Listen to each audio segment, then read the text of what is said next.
තව මේ ප්‍රශ්නයක් යමෙකු ධර්මය දුටු මොහොතේ පටන් මේ කුණු දුකෙන් මා කවදා අත මිදේදයි නිතර සිහි කිරීම තුලින් එය අහන දකින අයෙකුට මොහු විශාල අසහනකාරී කල්පනාවක අසහනකාරීත්වයකින් අසහනයකින් කල් ගෙවන බව ප්‍රකාශ කරයි. මේක අර්ථය කුමක්ද කියලා මේක ප්‍රශ්නයක් අහන්නේ. ඉතින් මෙතෙන්දි දැකිය යුතු දෙයක් තියෙනවා මේ කාරණේ හුඟක් විග්‍රහ කරලා ගන්න ඕන දෙයක්. සමහර වෙලාවට පුද්ගලයෝ Tamante යම්කිසි හිත නැති දෙයක් ලෝකේ එනවා දැක්කහම තමා අනිෂ්ට අප්‍රිය අරමුණක් එනවා දැක්කහම මොකක් පස්සේ ගිහිලාද බලාපොරොත්තු වෙනවා රාගයේ පස්සේ යන්න බලාපොරොත්තු ගියාට පස්සේ වැඩේ වැරදුනා එතකොටත් හිත විසිප්තයක් එනවා අන්නේ වටනා මේ කුණු දෙකෙන් ඕනෙම නැහැ කියලා එහෙමත් හිතෙනවා හොඳ පෙන්කෙලින්න හොඳ සත්මහල් ප්‍රාසාදයේ ඉන්න බලාගෙන සිහින වවාගෙන ගිහිලා මොකෙක් හරි එකලා පැනලා ගිහින් හරි කවන්නේ ජීවත් වෙලා ගිහිලා අන්තිමට බලනකොට පැටව 4-5 දිනක් හදාගෙන කර ගහ ගන්න සිද්ධ වුණා. අර මිනිහත් ඒ මගැල්ලා ගියෝ. අනේ මෙහෙම කාලේ කන්නේ දුක මට කවදා බේරෙන්නද කිය දැන් අල්ලනවා. එහෙම කියනවා. හැබැයි ධර්මාවබෝධය ලැබිලා නෙමෙයි තමා බලාපොරොත්තු සුන්දර ලෝකේ කැරිච්ච එකේ තියෙන වේදනාව. ඔන්න ඔහොම අවස්ථාවලින් නම් බේරෙන්න ඕනේ. ඒක නම් ධර්මාවබෝධයෙන් ගත්ත තීරණයක් නෙමෙයි. හැබැයි ධර්මාවබෝධයෙන් ගත්ත තීරණය ඊට වඩා හරි ගැඹුරු දෙයක් වෙනවා. කොච්චර සැප සම්පත් ආව දැක්කත් ඔව් දකින්නවා ඒක මහා භයානකයි. අන්න ඒකේ භයානක දුකට මුලක් හැදෙනවා. පටිච්ච සමුප්පන්නව දහම් දැක්කොත් එයා දකින්නවා. ලෝක ස්වභාවයක් තියෙනවා. ලෝක ස්වභාවය අපි අවිද්‍යාවෙන් ගොඩනගාගත්ත ලෝකයක තමයි මේ ඉන්නේ. ඒ ගොඩනගාගත්ත ලෝකේ හැටි මෙහෙමයි. කවදාවත් අවිද්‍යාවෙන් ගොඩනගාගත්ත ලෝකයක් තුල සැනසුම පෙන්න දුක දෙන જાතියක් ගොඩනගෙනා මිසක් වෙන එකක් නැක ධර්මානුකූලව දකින්න ඕනේ. අන්න එහෙම දැක්කනම් ඒ දැක්ක කෙනා මොකද කරන්නේ? මේ අවිද්‍යාව සහගත ලෝකයෙන් මිදෙනවා නම් කොච්චර සාන්තද? ඒ අදහස ගන්න. ඔය මිනිහා වැන්නාම ගෑණි වැන්නාම ඕකට තරහ වෙලා අනේ මට මෙහෙ වෙච්ච කාලකණි කර්මයක් මේකෙන් කවදා ගොඩ එන්නද? එහෙම අදහසක් එනවා. සමහරවිට ධම්ම අවබෝධයකින් ආපු අදහසක් වගේ රැවටෙනවා එහෙම වෙලාවෙ. ඒක තමයි ඒක හොඳට පරිස්සම් කරලා තේරුම් ගන්න ඕනේ කියන්නේ. ඒතර දූෂ්‍ය මනසක් ඇති වෙන්න පුළුවන්. එහෙම අදහසක් ගත්තොත්. මේ අනි ලස්සනට තියෙන ඇහැ මේක කබ කඳුළු ගලනවා ඉදිරි කාලෙදී මේක වැහැරිලා යනවා මේකත් කුණු වෙනවා කුණු වුණාට පස්සේ කවුරුවත් මේක වලලා හරි දැම්මේ නැහැ මේ ඇහැට පණුවන් ගහනවා මේක පණුව කාලා ජුරු වෙලා හිටන් වැකේලා කුණු වෙලා යන දෙයක් මේක පිට්ටුව තලු වෙලා යනවා යට කළා දැම්මොත් එහෙම පස් වෙලා යනවා කුණු වෙලා මේ ඇස්ගෙඩිය කියන්නේ එහෙම එකක් අද මේ කොච්චර ලස්සනද තිබුණා මේක මොන හරියක්ද අන්න ධම්මාවබෝධය අදහසක් මේ හොඳට ඇහෙන කන අද මෙහෙම තිබුණාට මේක එන්න ගිහිලා නම් කල්යන්නට මේක ලෙඩ රෝග හැදෙනවට ගෝචරයි ඒවට දිනනවා පෝෂණය කළාම පෝෂණය මේ කන ඉදිරියට පවත්වන්න ඕනේ ඒවා ඔක්කොම කරගෙන ගියත් අන්තිමට මේක ඇහෙන්නේ නැති කාලයක් එනවා මැදි වාස වයින් මේක ඇහෙන්නේ නැතුව යනවා ඊට පස්සේ හොඳටම ඇහෙන්නේ නැතුව ගිහිලා කවදා හරි මේක කන වැහැරිලා ගිහිල්ලා මැරෙන දවසට කනත් කුණු වෙන දවසක් එනවා එදාට මේක එළියේ කවුරුවත් මේක පිළිසරණක් නැතුව වහන්න නැතුව තිබුණා කොහේ හරි වැටුණා නම් කනට පණුව ගහනවා පණුව ගහලා පණුව කාලා කුණු වෙලා ගඳ ගහලා තමයි මේක දිය වෙලා යනවා. මේක පිච්චුවා නම් කන අලු වෙලා යනවා. මේක යට කළා දැම්ම නම් එහෙම පණුවන්ටත් යන්න මැස්සන්ද ගහන්න බැරි වෙන්නේ. ඇතුලේ කුණු වෙලා හිටන් ගිහින් පස් වෙලා යනවා. මේ කන කියන්නේ මෙහෙම එකක්. ඉතින් මේක හොඳයි කියලා මේකේ මොන ආස්වාදයෙන් බැඳින්නද? ගන්න හරියක් නැහැ. අන්න දහමට අනුකූලව දැකිය යුතු ආකාරය. මේ නාසය හොඳට තියෙනවා. ඉතින් ගිරාතුල වාගේ කියයි මෙහෙමයි එහෙමනම් කොච්චර හොඳද? ඉතින් 10 එක එක විදිහ මුඛ ගන්න නැහැ නම් හොඳ නෑ හොඳ එක නම් හොඳයි. ඉතින් හොඳ එකයි හොඳ නැකි මිනිස්සු ඇලෙනවා ගැටෙනවා. මේක ආග්‍රහණී ලබන්න පුළුවන් ඒ කාලෙකදී. ඊට පස්සේ මේක ඇතුලේ මස් දළු ඇවිදිලා හිර වෙලා එහෙම වෙලා වයසට ගිහිල්ලා තැයිලා පොඩි වෙලා ගියාට පස්සේ මේක මෝරලා ගිහලා ගඳ සුවඳත් ඒක නියම විදිහට දැනෙන්නේ නැති කාලයක් එනවා. ඊට පස්සේ නාහේ ඇකිල්ලා ගිහිල්ලා මොට වෙලා ගිහිල්ලා තිබිච්ච හැඩතල මොකුත් නැහැ. බලන්න බැරි තරම්ට අජීව තත්ත්වයටපත් වෙනවා. එහෙමත්පත් වෙලා හිටන් මේක මැරෙන දවසක් එනවා. ඒ මැරෙන්නේ නාහෙත් මැරෙනවා කය මැරෙනකොට.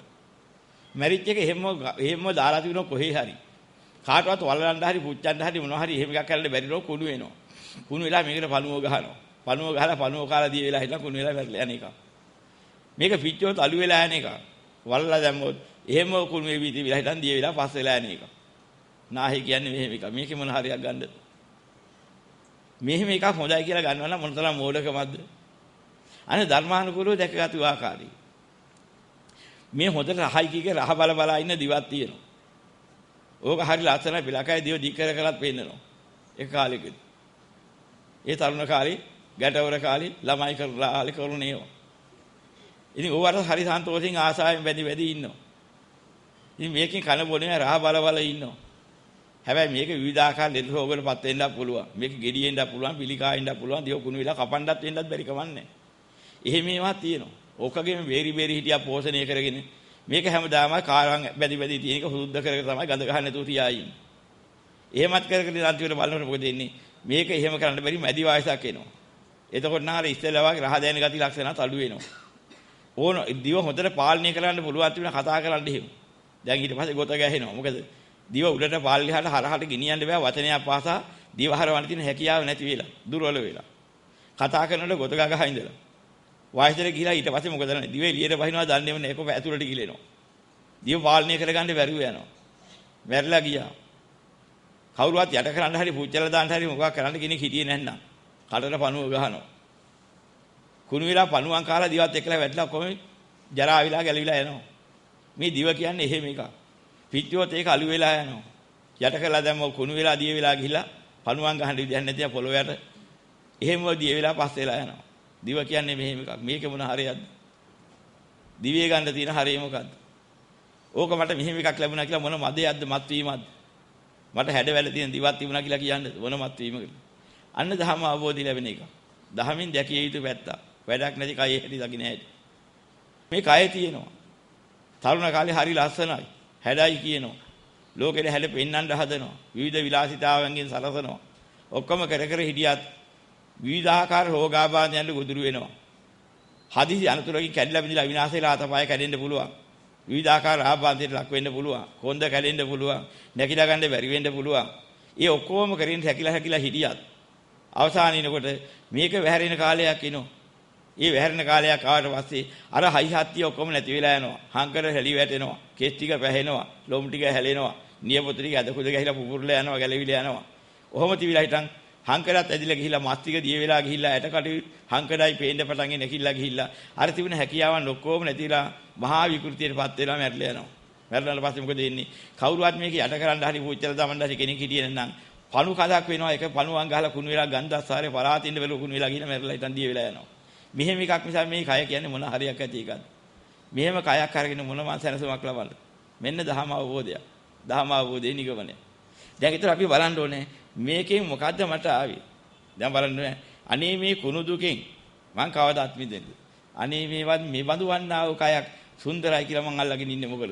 මම මේ බඳු වන්නා වූ යලි මේ බඳු කයක් හැදෙනවා නම් අන්න එකකින් අත්විඳලා නම් මේ කය නිසා වෙන සියලු දුකෙන් නිදහස්. කය නිසා මොන හරියක් ලබන්නද? අන්න දහම අවබෝධය. ඔතනින් දහම අවබෝධයෙන් එන්න ඕනේ. දුක් විඳිනවා දැකලා මේ දුකෙන් නිදහස් වෙන්නේ කවද්ද කියනකොට ඊළඟට ධර්මානුකූලව ප්‍රඥාවෙන් දැකිය යුතුක් තියෙනවා. යමක් දුක නම් ඒකෙන් මිදෙන්න දුකට හේතුවක් තියෙනවා. අන්නේ හේතුව හොයලා බලලා ඒ හේතුව නිරාද කළොත් දුකෙන් මිදෙන්න හැකියි කියලා ප්‍රඥාවෙන් දකින්න ඕනේ. එහෙනම් මොකද්ද මේ දුකට හේතුව? ඔන්නෝක ප්‍රියයි මනාපයි හරි යහපතයි කියලා හිතා ඉන්න ප්‍රියයි මනාපයි කියන මුලාව. මෙන්න මේකට කියනවා චන්දරාගී. යායන් තණ්හා පෝනෝ භවිකා නන්දි රාග සහගතා තත් තත්‍රා විනන්දනී සෙය්‍යති දන් කාම තණ්හා භව තණ්හා විභව තණ්හා. මෙන්න මේ තෘෂ්ණාව කියන මෙන්න මේ චන්දරාගයේ මෙන්න මේ ඉච්ඡාව මේ ආදි වචන වලින් පෙන්නන යම් කිසි ආකාරයක දෙයක් ඇද්ද? ඒ වතුන් ප්‍රියයි මනාපයි යහපත කියලා මුලා දෘෂ්ටියෙන් බැහැගෙන ගන්න අදහසක් ඇද්ද? මෙන්න මේ අදහස යම් තැනක අත්හැරලා දැම්මොත් අනේ මේ දුකෙන් මට මිදෙන්න නැත්නම් කොච්චර හොඳ කියන එකද මිදිය යුතු ක්‍රමයේ හම්බ වෙනවා. ඉදාට මේ පුද්ගලයා මොකද කරන්නේ? මෙබඳු කාලකන්ණි දුකකින් මට මිදෙන්න නැත්නම් කියන වචනේ අත්හැරලා අන්නේ දුකට වැටෙන්නේ චන්දරාගයක් තියෙනවා මං ඒකෙන් මිදෙන්න නැත්නම් කියලා අදහස එනවා. මෙන්න මේක ප්‍රඥාවන්ත වූ නිවන් දැකීමට හේතු වෙන අදහස. දුකෙන් මිදෙන්න ඕන නම් දුකට හේතුවෙන් මිදෙන්න ඕන. නමුත් අපිට අද පෙන්ලා තියෙන්නේ කොච්චර හරි මොකද්ද? මොනවා හරි දුකක් එනකොට දුකෙන් මිදෙන්න. අපි දුකෙන් මිදෙන්න හදනවා මිසක් දුකල හේතුවෙන් මිදෙන්න කැමති නෑ.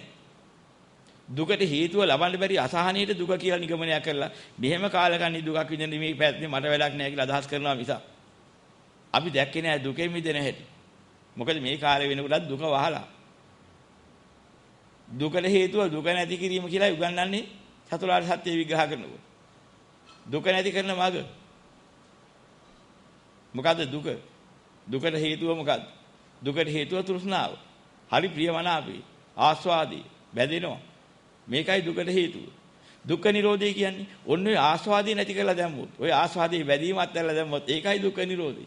නමුත් ඒවත් නේද වහලා දුක නැති කරගන්න කියන ක්‍රමයක් කියා දෙනවා. දුකයි දුකට හේතුවයි දුක නැති කිරීමයි දුකෙන් එහාට හිත යවන්නේ. දුක කියන කතාවිලා දුකෙන් නිදහස් වෙන්න කියම ඉන්නවා. හැබැයි මොකද? සැපයි කියලා ගත්තේ මහා භයානක දුක් ගින්නකට මුලක්. අන්නේ සැප දුකට හේතු වෙනවා කියලා කිව්වේ අන්නේ භයානක දුකට හේතු වෙන්නේ මෙන්න මේ සැප පස්සේ ගිහිල්ලා. ඔන්න ඉතින් චන්දරාගය දුරු කරලා දැම්මොත් තමයි දුකෙන් නිදහස් කරන ක්‍රමය හම්බෙන්නේ. අන්නේ දුකෙන් නිදහස් වෙන්න ඕනකමක් තියෙනවා නම් සැපයි කියන මුලාවේ අසාරත්වයේ දැකලා ඔන්න ඔකේ හිත මුදවන්න ඕනේ. ඒක මොකේද අපි දැවෙන්නේ කොහෙද? අනේ මට වෙච්ච දෙයක් මෙහෙම දුකක් මම මේකෙන් මිදෙන්නේ කොහොමද කියන එකද අපි කරන්නේ. මෙන්න මෙහෙම දුකකටපත් උනේ මගේ මුලාව නිසා මෙන්න මේ ආස්වාදයෙන් පස්සේ ගිහිල්ලා. මෙන්න මේ ආස්වාදී හරි වටනවා කියලා හිතාගත්ත මුලාව. දැන් ආපු දුක හේතුයේ ඵලයේ. මගේ මොට්ටකමට මම කරගත්ත එක විඳිනවා. මොනවා කරන්නද? මැරෙනවා මැරිච්චා මැරෙනකම් විඳිනවා. ඒකට කෑ ගහලා වැඩක් නැහැ. ඒකෙන් නැති වෙන්නේ කියලා දැන් වල දුකෙන් මිදෙන ක්‍රම මාත්‍රයක්වත් එන්නේ නැහැ. එහෙනම් මොකද්ද කරන්න ඕනේ? ප්‍රඥාවෙන් දකින්න ඕනේ මෙන්න මේ බඳු දුකක් එන්නේ මෙන්න මෙහෙම සැපක් පස්සේ ගිහිල්ලා. සැප හොයාගෙන හිලා කොට වුණා. මුලාවකට. එහෙනම් මේ මුලාවට කොට උනේ මොකද්ද? චන්දරාගෙන් යුත ලෝකේ ආස්වාද පස්සේ ගිය වැඩ පිළිවෙලට මං කොට වෙච්ච හින්දා. එහෙනම් භයානක මොකද්ද? මේ දුක නෙමෙයි. මේ දුකට ඇදලා දමන එකක් තියෙන අපිට හොරෙන්. ඔන්න ඕක තියෙනකම් භයානකයි. අනේ කීකේ අඬා මේකෙන් බේරෙන්න කිය ඉනකොට ආයිසරයක් එනවා අර මායාව. ඒතර මොකද කරන්නේ? ආයි චන්දරාගෙන් ඉදිරියට දුක් වලට වැටෙන එක හදාගෙන ආයිත් පයින්නවා. එහෙනම් කවදාවත් දුක නෙමෙයි භයානක දුකට හේතුව. ධර්මානුකූලව මේක දකින්න ඕනේ. ඒ දුකට හේතුව හරි සාන්ත, හරි සුවයි. හරි ප්‍රියමනාපයි. ඒක තමයි මායя. මාර කිව්වේ ඒකට. මරුනේ. මරුනේ. අන්නේ මරුවකින් අහක් වෙන්න ඕන භයානකයි කියලා දැකලා. ඒතර දුකෙන් මිදෙනවා. දුකෙන් මිදෙන්න නම් දුකට හේතුයෙන් මිදෙන්න ඕනේ. හේතුන් පටිච්ච සම්භූතං අන්නේ දුක හටගන්නේ එහෙමයි හේතු ප්‍රත්‍ය වේලා හේතු බංගා නිරුජ්ජති. හේතුව බංග කළොත් දුකෙන් නිදහස්. එහෙනම් ආපු දුක නෙමෙයි නිදහස් වෙන්නේ. එන්න තියෙන දුකෙන්. ආපු දුක මොනවා කරන්නද? ආපු දුක විඳලා ඉවරයි. දැන් දුක විඳිනවා. මොකක්ද එහෙනම් කරන්න ඕනේ? මෙතෙන් පටන් ඉදිරියට එන්න තියෙන දුකෙන් නිදහස් වෙන්න නම් ඒ දුකට හේතු වෙන නිදහස් වෙන්න ඕනේ. චන්දරාගය දුරු කරගන්න ඕනේ. කලිත එතනයි තියෙන්නේ. නිකෝක අපි තේරුම් ගන්න ඕනේ හරියට. අපිට ඒකම මේ ධම්ම අවබෝධය කියලා අපි යන්නේ වෙන පැත්තකට. දුකක් ආවා කියලා කම්පා වෙන්නේ. ඒ නිසා කිව්වේ ලාභ අලාභ ආයස යසස නිന്ദා ප්‍රශංසා දුක සැප කියන මේකේදී ආර්යව කම්පා වෙන්නේ නැහැ. එහෙනම් මොකද වෙන්නේ? ප්‍රඥාවෙන් දහම් දකින්නවා. මෙන්න මේ අලාභේ මේ ලාභේ මේ දෙකම ලෝකේ කොටස්. ලෝක ධර්මතාවයි. මොනවා හරි ලාභ වෙන්නේ පැත්තකට ගියාම ලාභත් හම්බ වෙනවා අලාභත් හම්බ වෙනවා. ඒක හරි වටිනා දියක් කියලා හිතාගත්තොත් ලාභයෙන් උද්දා වෙනවා අලාභයෙන් සංවේගයටපත් වෙනවා. අනික තමයි ලෝකේ තියෙන දේ තමයි නිന്ദා ප්‍රශංසා. ලෝකෙටයි තියෙන ප්‍රශංසාව බලාගෙන අහභාගියෝ. නිന്ദාව ලැබෙනකොට මහා සංවේගයටපත් වෙනවා. ප්‍රශංසාවේදී මහා උද්දාමයටපත් වෙනවා. ඒ වගේම දුක හොයාගෙන යනවා සැප හොයාගෙන යනවා දුක විඳින්න සිද්ධ වෙනවා. කායික මානසික වශයෙන් දුකට වැටෙනකොට මොකද කරන්නේ? මහා දුක් වෙනවා. සැප කියනකොට හරි උද්දාම වෙනවා මගේ බලාපොරොත්තු හරි මගේ වාසනාව හරි කීකි. ලාභ අලාභ ආයත යත නිന്ദා ප්‍රහංසා දුක සැප. ප්‍රහංසා බලාගෙන ගියාම නිന്ദා ළමල හිද්දෙනට මං වායේ කාල කඩියේ මේ සමාජයේ මහා අසත්පුරුසයි. ඔහොම කීකේ බැන තමන් දුක් වෙනවා අසහනීයටපත් වෙනවා. ප්‍රශංසාවල් ලැබුණොත් මගේ වාසනාව මං විතර පින් කළා නැහැ අනික කෙවුන් කියයට එතනත් උද්දාම වෙනවා. මෙන්න මේ විදිහේ ලෝක සත්‍යය මේ ලෝකෙට මුලා වෙලා අටලෝ දහමින් කම්පා වෙවි දෙපැත්තට ගැහි යනවා. සසර ගමන ඉක්ම වෙන්නේ මෙන්න මේකෙදි යම්කිසි ආකාරයෙන් අලාභයක් ලැබිලා ඒ වගේම නිന്ദාවක් ලැබිලා ඒ වගේම ලාභ අලාභ එතන අලාභයක් ගත්තකින් ලාභ ආයස යසසක් නැතුව ආයසක් ලැබිලා ඒ වගේම සැපක් නැතුව දුකක් ලැබිලා කියන මෙන්න මේ හතර આવොත් එහෙම අනී අපොයි වැඩක් නැහැ ජීවත් වෙලා වැඩක් නැහැ මෙහි කාලකන්ණි සංසාරික හැටි එකේ කෑ ගන්නවා බොරුවට කෑ ගන්න මොකද්ද බලාපොරොත්තු අනිත් පැත්ත හම්බෙච්ච නැති අමාරුව මේ තියෙන්නේ ඒ නිසා ওই මානසිකත්වයෙන් අහක් වෙන්න නම් ලාභේ අලාභේ දෙකම ලෝකේ අසාධාරණ ලෝකේ හිස් දෙයක් ඔය ලාභේ හොයන්න ගිහින් තමයි අලාභයට වැටෙන්නේ දුක් විඳින්නේ ප්‍රශංසා හොයන්න ගිහින් තමයි නිന്ദාවෙන් අමාරුවේ වැටෙන්නේ දුක් විඳින්නේ සැප හොයන්න ගිහින් තමයි දුක් විඳින්නේ. මේ විදිහට දැනගන්න මේකට වැටෙන හැටි. එහෙනම් චන්දරාගයෙන් වැදෙන පැත්තක් තියෙනවා මොනවද? ලාභය. ඒ වගේම ප්‍රශංසාව. ඒ වගේම සැප. ඒ වගේම ලාභාලා ඒ වගේ යසස. මෙන්න මේ කියන කාරණා හතර තියෙන්නේ දුකට හේතු පැත්තේ. දුක සමුදය පැත්තට යනවා. ඉතින් ඔන්න ඔය පැත්තේ ඇලෙන්න හොඳ නැහැ. ওই පැත්ත තමයි ප්‍රිය ස්වභාවයේ මధుර ස්වභාවයෙන් චන්දරාගයවත් දුකට හේතුව ගොඩ නැගින්නේ. දුකෙන් නිදහස් වෙන්න ඕන නම් මනස හියෙන් ඉන්න ඕනේ. ඔන්න ඔය එකක් එනකොට මගේ හිත උද්දාම වෙනවද? මේ පැත්තේ උද්දාම වෙලා යනවද? වටිනා දෙයක් හම්බුණා කියලා හැඟීමක් එනවද? අන්න ඒක හොයාගෙන මානසිකත්වයෙන් ඉන්න ඕනේ. දුක කියන එක හේතුවේ ඵලය ඒක එනවනේ. ඒක ආපු විතර කරන්න දෙයක් නෑ. මොකක් නිසාද ආවේ? පෙර කාලයක ඔය කියන ප්‍රියමනාපිය හොයාගෙන ආස්වාද හොයාගෙන ඔය මැත්තේ සැරිසරපෙකේ විපාකේ තමයි විඳින්න සිද්ධ වෙලා තියෙන්නේ. ඒක අවිද්‍යාවේ බහැපු තීරණේ ඵලය. හේතුව නිසා ප්‍රත්‍ය සම්භූත වෙලා මේ තියෙන්නේ. ඒකේ මොනවා කරන්නද? එහෙනම් මින් ඉදිරියට මොකද කරන්න ඕනේ? ඔන්න ඔය ලාභ කීර්ති ප්‍රශංසා ආදි වශයෙන් එනේවා පස්සේ හරි වටනවා කියලා හිතාගත්ත මුලාව අත්හැර ගන්න යම් දහමක් ඇද්ද? ඒ දහම සිහි කරලා අසාරත්වය තෝරා ගන්න ඕනේ. එතකොට අසාරත්වය දැනගත්තාම ඒකේ උද්දාම වෙන්නේ නැහැ. ඒක බලාපොරොත්තුෙන් කටයුතු කරන්නේ. උපන් ජීවිතයේ අවසාන වෙනකන් යමක් කළ යුතු ජීවත් වීමට මධ්‍යස්ථව ඒටිය කරලා ඒ කටයුතු කරගන්නවා. මොකද හොඳින් දන්නේ මේ උපන්නේ කාලේ මැරෙනකන් කරන්න දෙයක් නැහැ නේ. මොකද කරන්නේ? තමයි යුතුයකමක් වශයෙන් අද ඒ බඳු ලෝකයක් හදාගෙන යන්නේ ඕනේ අත්‍යල් බැඳගෙන ආවනා. ඒ නිසා තමන්ගෙන් තමන්ට කරපු උදව් උපකාරයන්ට උදව් උපකාර කරලා හැමදේනම එකතු වෙලා මේ ලෝකේ කියන්නේ නම් හොඳ එකක් නෙවෙයි මෙන්න මෙහෙම ස්වභාවයක්. මේ ප්‍රියමනාපී සුන්දර ලෝකේ කියලා කියන්නේ මහා දුකට ඇදලා දමන එකක්. මෙන්න මේක තමයි මුලාවේ හැටි. මෙන්න මේක තමයි දුකට හේතුව. මෙන්න මේක අත්හැරපුවාම තමයි දුකෙන් මිදෙන්නේ කියලා බුදුරජාණන් වහන්සේ දේශනා කළ නියම චතුරාර්ය සත්‍ය දකින්න ඕනේ. දැකලා ඉවරලා හිටන් දුකෙන් නිදහස් වෙන්න මොකද කරන්න ඕනේ? එච්චර කල් දුකට හේතු වන්නා වූ දෙයින් නිදහස් වෙන්න. යෝතසායේ තණ්හාය අතීත විරාග නිරෝධෝ. ඡාගෝ පටි නිසග්ගෝ මුත්‍ති අනාලේ දුක නිරෝධය ඕකයි. යම්සේ ඒ තෘෂ්ණාවෙන් තේසයක් නැති විරාගයෙන් නිරෝධයටපත් වෙනවද? ත්‍යාග කරනවද, පිළි නොගන්නවද, මිදී යනවද, නොයැලෙනවද? මෙන්න මේකයි දුකෙන් නිදහස් වෙන්න කරන්න තියෙන්නේ. අමාරු ඕකයි. දුකක් එනකොට කරදරයක්ලා මට නම් එපා කියන එක හරි ලේසි. ඒකට කොහොමද හිත හිටින්නේ නැහැ කාගේවත්. උඹට විතරක් නෙමෙයි බං දුක මටත් එපා කියලා අනිකත් කියයි. අනික ආවම මට ආගමක් ඕනේ නැහැ දුකට මං කැමතිත් නැහැ. මටත් දුක ඕනේ. කවුද දුකේ බැඳෙන්නේ? එපා තමයි. ඔක්කොම කියයි. හැබැයි මේ කාටවත් කරගන්න බැරි එකක් තියෙනවා මොකක්ද හැඟවිච්ච එක. මේ දුකට හේතුව හරි ප්‍රියමනාපයෙන් එන්නේ ආස්වාදේ. අන්නේ කෙනෙකුට මොකද නෑ නෑ ඒක අපිට ඕනේ. ඔන්න ඕක තමයි බයනක අත්හැරපන්. උඹට ඕන උඹත් අරගනි මට නම් එපා. එහෙනම් උඹට බෞද්ධ වෙන්න. බෞද්ධ වෙන්න නිකන් හිටා මට කමන්නේ. උඹ ඔය බෞද්ධය කියන උඹ සැපත් අරපන්. මට බෑ සැපත් අරින්න. මට ඒක හොඳයි. ඉතින් අපිත් කොහොම හරි කමන්නේ බෞද්ධ වෙන්න ඕන කියලා. ඊට පස්සේ සැප හොයා මොකද කරන්නේ මොනවා කරන්න ගියාත්. අපි යන්නේ දුකට හේතුව හොය. චතුරාර්ය සත්‍ය දැක දාලා හිතන්න ඕනේ සැප හොයන්න පින් කරනවා නෙවෙයි. දුකෙන් මිදෙන්න අවශ්‍ය කෙන යම් පරිසරයක් ඇද්ද? අන්න ඒකට උපනිශ්‍රේ කරගන්න ඕනේ. මොනවද දුකෙන් මිදෙන්න ඕනේ කරන්නේ? ප්‍රඥාව අත්‍යවශ්‍යයි. සද්ධර්ම ශ්‍රවණය අත්‍යවශ්‍යයි. නියෝනිසෝ මනසිකාර්ය අත්‍යවශ්‍යයි. ධර්මා ධර්ම පිළිවෙත අත්‍යවශ්‍යයි. මෙන්න මේ ටික කරගන්න ඕනේ. සත්පුරුෂ සංසේවණේට මම පැවැත්ම තුළ එතෙන් ඒ උත්තරමයන් හම්බෙන්න ඕනේ. සද්ධර්ම ශ්‍රවණය කරන්න ඕනේ. මේ වාගේ නුවණින් යථාර්ථයෙන් දැකලා යෝනිසෝ මනසිකාරින් මේ ධර්මයේ හොඳට විග්‍රහ කරලා තේරුම් ගන්න ඕනේ. ධර්මා ධර්ම ප්‍රතිපත්තියෙන් යුත් වෙලා එළිය කරගන්න ඕනේ. මෙන්න මේකට යම් කිසි දෙයක් කරගත්තීද අන්න ඒකට අඩුපාඩුවක් එනවා ප්‍රඥාව මොට වුණොත්. ප්‍රඥාව මොට වෙන්නේ මොකක් නිසාද? ලෝකයා ලෝභ දේශ මොහයන්ට ඇද දමන නැන අවිද්‍යාවට ඇද දමන යම් කිසි තෘෂ්ණාසහගත වැඩ සසරේ පටන් කරපු අය ප්‍රතිඵලය මට ඇවිදින්න. අද මාත් මොට වෙලා. මට හිතෙන්නේ ඒතකොට මොකද? ප්‍රඥාව කියන්නේ ඒකෙන් ඉවෙන් එන පැත්ත මට ගන්න බෑ. කොච්චර හරි ආස්වාදයන්ට හිත යනවා. ඒක වටිනවා කියලා හිතෙනවා. ඒක අසාරත්වයක් ගැන කිව්වට තේරුම් ගන්න ශක්තියක් නැහැ ඥාන ශක්තිය වළඳ බෑ. අන්න මගේ අඩුපාඩුව. ඔන්න ඔය අඩුපාඩුව හදා ගැනීමට උතුමන් කෙරෙහි කරන්නා වූ ගරු සැලකිල්ලක් ඇද්ද අපපස්ථානයක් ඇද්ද? ඒ පුණ්‍යතාවය මට මෙන්න මේ ප්‍රඥාවෙන් මේ යථාර්ථය දකින්න ඒ බඳු ප්‍රඥා ශක්තියක් ලැබේවා. ප්‍රඥා ඉන්ද්‍රිය වැඩෙන්න පින් කරන්න ඕනේ. ඒක නැන්නා. එහෙනම් පින කරනවා කියන්නේ ඔන්නෝක තෝරාගන්න ඥාන සම්ප්‍රයුක්තව පින් ලැබෙන්නේ එහෙමයි.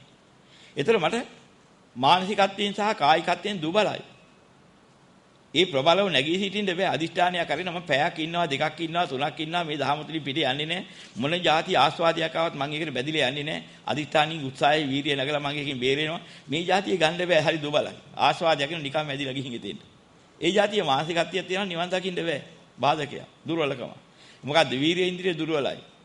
අනේ කොච්චර කිව්වත් ඒ බුදුහාමුදුරනේ උඹලා මේ වැදගෙන පුදාගෙන දැන මට නම් එහෙම පැහැදිලිමක් එන්නේ නැහැ නේ බං මොනවක් වෙලාද මන් දන්නේ. තමයිලා එහෙම කියනවා. උඹලා නම් මේ ගිහින් උදේ ඉඳන් රැය වෙනකම් බුදුන් වදිනවා කියලා එකක් කරනවා. මොකිද්ද බං ඔය? මට නම් ඔය එකක්වත් තේරෙන්නේ නැහැ. මොකද්ද කවුද කොයි කාලේ හිටපු එකක්ද? ඔය පිස්සුද උඹලට? සමහර අයගේ මෙහෙම මානසිකත්වයක් තියෙනවා. ශ්‍රද්ධා මාත්‍රයක්වත් පිළිටන්නේ නැහැ. ඔය සද්ධා ඉන්ද්‍රිය නැතුවම මෙහෙම තමයි කතා කරන්නේ. සද්ධා ඉන්ද්‍රිය වැඩෙන්න ඕනේ. නැත්නම් නිවන් දකින්න බෑ. අත්‍යවශ්‍ය ඉන්ද්‍රියක්. එහෙනම් ඒ සඳහා තමන් උත්සාහයෙන් වීරියෙන් හොයලා බලලා. ඇයි බුදුරජාණන් වහන්සේ කියලා කෙනෙක් ගැන මේ මිනිස්සු මෙච්චර පැහැදින්නේ? ඒගොල්ලෝ මෝඩයෝද? පොඩ්ඩක් හොයලා බලන්න ඕනේ. ඇයි ඔයාලා ඔච්චර මේ බුදුන් කියලා කෙනෙක් කිරී පැහැදින්නේ මොනවද දැකලාද? මොනවද උන්වහන්සේ කියලා උන්වහන්සේ කියලා කතා කරනවා. ඔහු කියලා කතා කරන්නේත් නෑ බොහොම ගරුත්වයෙන්. එහෙම කරන්න හේතුව මොකද්ද? මටත් ඒක කියා දෙන්න. මාත් හරි කැමතියි එහෙම කියන එක මාත් කියන්න ඕනේ එහෙම කෙනෙක් නා. මොකක් නිසාද උන්වහන්සේ කියන්නේ? මොන නිසා ගෞරව කළා විදෝත් මුදුන් දිලා වඳින්නේ? මොන යහපතක් දැකලාද? මටත් පොඩ්ඩක් ඔක කියා දෙන්න. එහෙම කෙනෙක් ලෝකෙ ඉන්නම් හරි හොඳයි තමයි. අන්න පොඩ්ඩක් හොයලා බලන්න පුරුදු වෙනවා. ඒ නැඹුරු වෙන්න හේතු වෙන නම් ඔහුට ශ්‍රද්ධා ඉන්ද්‍රිය තියෙනවා. ඒ නිසා ඔහු එහෙම හොයනවා. හොයලා තේරුම් අරගෙන නැඹුරු වෙනවා. එහෙනම් ශ්‍රද්ධා ඉන්ද්‍රිය තියෙන කෙනෙකුට ඒ වාසනාව තියෙනවා. ඔය ශ්‍රද්ධා ඉන්ද්‍රිය කියන එක විශේෂයෙන් වැදගත් දෙයක්. ඕක නැත්නම් සත්වෙින්ද ජීවත් වෙන්න පුළුවන් ශ්‍රද්ධාව නැතුව ඕන තරම් ඉන්නවා. ඉතින් ඒකේ හිටියට ජීවිතේ ගත කළාට වැඩක් නැහැ. නිවන් දකින්න නම් සැනසුම ලබන්න නම් විමුක්තිය ලබන්න නම් ශ්‍රද්ධා ඉන්ද්‍රිය අත්‍යවශ්‍යයි. ඒ ශ්‍රද්ධා ඉන්ද්‍රිය වැඩිලා තියෙන නම් ඔහු විසින් කරන ලද යහපත් කර්මයන්ගේ ප්‍රතිඵලයක් වශයෙන් ඔහුට මානසිකත්වයේ කායික මානසික දෙපැත්තක් නැගෙන්න හේතු කර්ම වේගය නැగిලා තියෙන්න ඕනේ. අන්නේම හටගත් එකකින් තමයි ශ්‍රද්ධා ඉන්ද්‍රිය ප්‍රබලලා උපදින්නේ. වීර්ය ඉන්ද්‍රිය. ඒ වගේම සිහිනුවන තියෙන්න ඕනේ. සී කල්පනාවෙන් ක්ෂණයකින් වැරද හැටියට හරි හැටියට දැනගන්න පුළුවන් මේ ශක්තිය ඉන්න ඕනේ. සති ඉන්ද්‍රිය තියෙන්න ඕනේ. මේක නොකල යුත්තක්. මොකක් නිසාද නොකල යුතු කියන්නේ? මෙන්න මේ නරක නිසා. මේක කල යුත්තක්. මොකක් නිසාද කල යුතු? මෙන්න මේ යහපත වෙන නිසායි. මෙන්න මේක තේරුම් ගන්න පුළුවන් නුවණ සිහිය තියෙන්න ඕනේ. ක්ෂණයකින් ඔහුට ඒක වැඩක් කරනකොට ඊ අදහස ඉන්න හැකියාව තියෙන්න ඕනේ. මෙන්න මේ සති ඉන්ද්‍රිය අවශ්‍යයි. එතකොට අනේ ඇලෙන ගැටෙන දාහිටපත් වෙන වික්ෂිප්ත වෙන එක මහා දාහයක්. මේකේ මිදින සාන්ත ප්‍රණීත වන්නා වූ නිවිසනසීම කොච්චර ශ්‍රේෂ්ඨද? අකම්පේ භාවය කොච්චර හොඳද? එහෙම සමාධි ඉන්ද්‍රිය වැඩන කෙනාට ඒක තේරෙන්නේ. අන්න ඒකට වෙන කෙනයි යම් මොහොතක් හරි හුදකලා විවේකීව සමාධි සුවයෙන් ඉඳ බලන්නේ. ඒ ඉන්ද්‍රිය වැඩෙන්න ඕනේ. ඒක නිවන්ට හේතුකාරකයි. ඔන්න ඔය ප්‍රඥා ඉන්ද්‍රිය පහළ වෙන්නේ ඔන්න ඔය තෙන්ට ආපු සමාධි ඉන්ද්‍රියට ආපු කෙනෙකුට. එයාට තමයි ලෝකේ දුක්ඛේ ඥානං දුක්ඛ සමුදය ඥානං දුක්ඛ නිරෝධේ ඥානං දුක්ඛ නිරෝධගාමිනී පටිපදා ඥානං අයං උච්චති විකේ සම්මාදිට්ඨිය කිව්ව මෙන්න මේ ඥානයට මුල් වෙච්ච සම්මාදිට්ඨිය පහළ වෙන්නේ ප්‍රඥා මුල් කරගෙන. ඉතින් සද්ධා ඉන්ද්‍රිය, වීරේ ඉන්ද්‍රිය, සති ඉන්ද්‍රිය, සමාධි ඉන්ද්‍රිය, ප්‍රඥා ඉන්ද්‍රිය කියන මෙන්න මේ ඉන්ද්‍රිය පහ නැගිච්ච කෙනෙකුට තමයි කවදා හරි බුද්ධ ශාසනයක බුදුබණ ඇහෙනකොට ආර්ය උත්තමයේ දකින්නකොට මේ මහා වාසනාවට අවශ්‍ය කරන මුල පැහැදිලා Tamanට ආර්යයෙක් වෙන්න හේතු වාසනාව ලැබෙන්නේ. ඉතින් ඔය ටික තෝරා ගන්න ඕනේ. තෝරාගෙන ඉවරලා ඒකට අවශ්‍ය කරන කටයුතු කර ගන්න ඕනේ. ඒකට කරගන්න ගමන් මොකද කරන්න ඕනේ? අපි දකින්න ඕනේ අපි කම්පා විය යුත්තේ මොකේද? ලැබෙන විඳින්න සිද්ධ වෙන දුකට නෙමෙයි. මේ බඳු දුක් ඇති කරන්නා පැවැත්ම ගොඩනගෙන හේතුවට. ඒ හේතුව කෙරෙහි මහා භයානකත්වයෙන් දකින්න ඕනේ. දුක්ඛම් බයට්ටේන කිව්වේ ඒකයි. බයාර්ථයෙන් දකින්න. ලෝක සත්‍යය එතෙක් දැක්කේ නැති දුක දකින්න ආර්යව මොකක් නිසාද? ලෝකයා සැපයි කියන ඒවා ඇති වෙන්නා භයානකත්වය දැකලා ඒක දුකයි කියලා දැනගන්නවා. ඒක හරි භයානකයි. ඔය සැපපස්සේ ගිහින් තමයි වැඩි වැරදුනේ. ඔය සැපපස්සේ ගිහින් තමයි දුකට කොටු වුනේ. පෙර භවයේ මේ මිනිස්සු ඉඳ තියෙනවා නම් කොච්චර හොඳද කියලා. ගත්ත අදහසක් මුල් කරගෙන. ඒකේ හේතුකාරක ගොඩනගපු නිසා ඒකේ ප්‍රතිඵලය වශයෙන් තමයි අද මේ දුක් විඳින කයක් ඇතුව මිනිහෙක් වෙලා ඉපදිලා ඉන්නේ. අද යම් දුකක් විඳිනවා නම් ඒකේ හේතුව අද නෙවෙයි. ඒකට මුල වෙනවා මුලදී. අපි කරපු වැඩ පිළිවෙල තියෙන අසාධාරණ නොදන්න මෝඩ වැඩ පිළිවෙල. නෙන අවිද්‍යාව සහගත වැඩ පිළිවෙල. ඒ වැඩ පිළිවෙලේ ප්‍රතිඵලයේ හැටි තමයි අද මේ දුක් විඳින්නේ කියලා ඒක දෙන්නේ මේකට කම්පා වෙලා වැඩක් නැහැ. මෙබඳු වන්නා වූ දෙයක් මතු හට ගන්න තියෙනවා නම් අන්න ඒකේ වලකින්න පුළුවන් දැන්. මොකක් නිසාද? ඒ දුකට හේතු වෙන්නා වූ දෙයක් තියෙනවා හරි ප්‍රියමනාපයි. හරි ආස්වාදයි. ඔන්නේ ආස්වාදයේ පස්සේ අනේකින් තමයි මේක ගොඩ නැගින්නේ. එහෙනම් මේ જાතියේ දුකක් ආයි මතුරු නොවෙන්න මොකද කරන්න ඕනේ? මිනිහෙක් කියලා මිනිස්සු අතර මිනිස් ධර්මයෙන් ජීවත් වෙනවා කියන එක හොඳයි කියන අවිද්‍යාවනේ. ওই අවිද්‍යාව තේරුම ගන්න ඒකෙන් මිදෙන්න ඕනේ. මිදුණාට පස්සේ මොකද කරන්නේ? කරන්න තියෙන යුතුයකම් ඉටු කරනවා. කිසි අඩුවක් නැතුව. ඇලීමෙන් බැලීමෙන් යුත් වෙලා මිනිස් දහම් පරිහරණය කරන්නේ නැහැ. එහෙනම් යාට මිනිහෙක් වෙන්න තියෙන හේතුව ඉවරයි එතනින්. ප්‍රඥාව යථාර්ථයෙන් දැකලා. අනේ මිනිස් චන්දරාගයේ දුරු වුණොත් මිනිස් උපාදානයක් නැහැ. මේ මිනිස් ධර්මයේ චන්දරාගයක් ඇද්ද? මිනිස්ව උපාදාන උපාදානය ඒකයි. ඒ සාහුල මිනිස් උපාදාන පත්‍ය භව කියලා මිනිස් භවයක් ඉදිරියට ලැබෙනවා. භවපත්‍ය ජාති කියලා මිනිස්සෙක් වශයෙන් ඉදිරියට උපදිනවා. ඉපදුනොත් මොකද වෙන්නේ? අද මේ විඳ මිනිස් දුක එදාටත් විඳින්න සිද්ධ වෙනවා. ඒක දැනගෙන ඉවෙලා මිනිස් චන්දරාගයෙන් මිදුණා.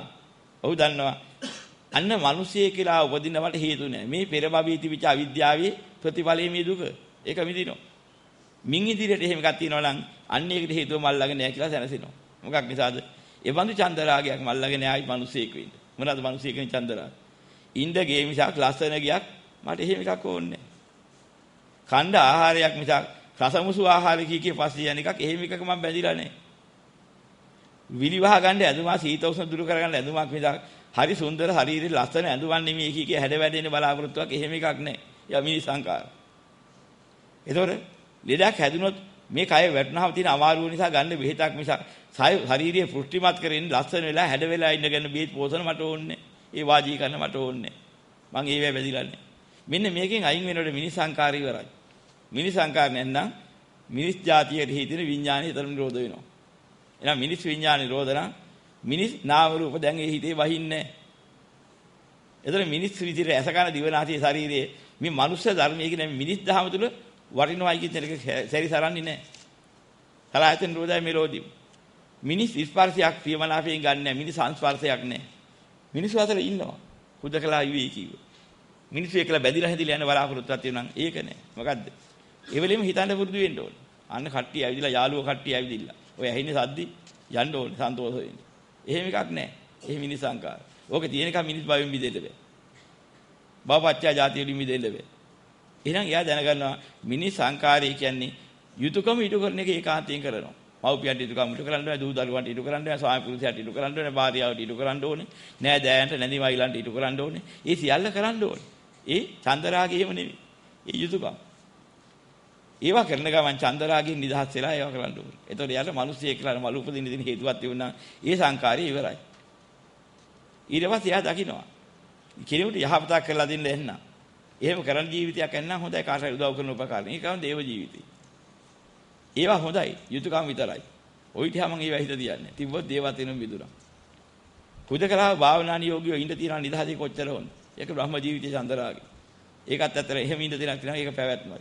මට බ්‍රහ්ම පැවැත්ම ඇති වෙලකුත් නෑ. ඒකෙත් මිදලා ගියාම බුද්ධ ජීවිතේ කොතනවත් ඇල්ලුවේ නෑ. අන්න බෞද්ධ. එහෙනම් එයාට කවුරු වෙන්නවත් ඕනකමක් නෑ. කොයි ආකාරින්ද?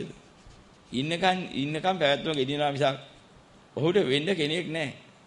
වෙන්න කෙනෙක් නැත්නම් ඔහු මෙලොවදී මිදිලා. එයා දන්නවා මට කවුරු වෙන්නද කියලා බලනකොට එහෙම එකක් නැත්නම් කවුරුවත් වෙන්න හේතුවක් මල් ළඟ නැහැ. එන කවුරුවත් වෙන්න හේතුවක් තියෙනකම් භවයක් තියෙනවා. භව නිරෝධය වෙනවා. වෙන බලාපොරොත්තු වෙරිච්ච දාලා. භව නිරෝධේ නිවනයි.